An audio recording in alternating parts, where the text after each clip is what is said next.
In this video, I'm going to show you how to connect Instagram Direct to Bitrix24. Now, there are going to be some preparation requirements for this. The first one is you're going to have to change your Instagram profile to a business account. The second one is you're going to have to link the Instagram account to a public Facebook page where you have full admin rights, so you have to be an administrator. And then you also have to enable message access permissions in your Facebook page settings under Allow Access to Instagram Messages in Inbox. Okay, so that's basically all you have to do. And of course, you must be the admin of that account. You must have full admin rights in Bitrix24 as well.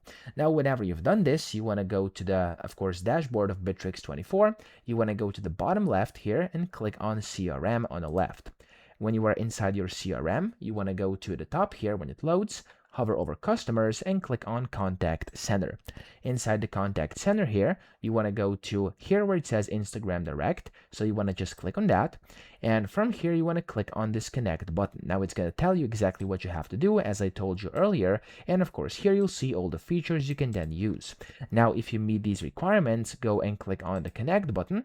And from here, as you can see, you'll be able to log in. So just click on this login button over here, and it's going to allow you to basically sign into your Facebook or of course Instagram account. And that way, when you've done this, you'll be able to confirm it and connect it super easily. Okay, so just type in your credentials and then connect, and that's all you have to do. So I hope this video helped you out. If it did, please subscribe to the channel and help me out as well.